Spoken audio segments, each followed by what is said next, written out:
What's up, everyone? Welcome to Program Your Remote. Today I'm going to show you how to get your Lincoln MKX started if your key fob dies. Whether that be a dead battery or some other issue, I'm going to show you how you can still get your car started. So I've removed the battery from this key fob to demonstrate.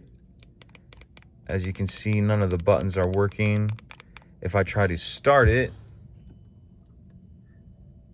I'm going to get a message here saying no key detected. So what we need to do is go in the center console, open your center console, and if we look down in here, right here, if you can see this notch where my finger is, that's where we're actually going to put our key fob in.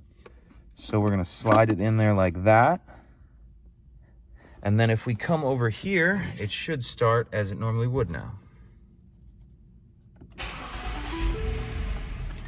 So that's it. Pretty simple. If you have any questions, please let me know. If you could take a second to like and subscribe, it helps us out and I'd appreciate it. Thank you.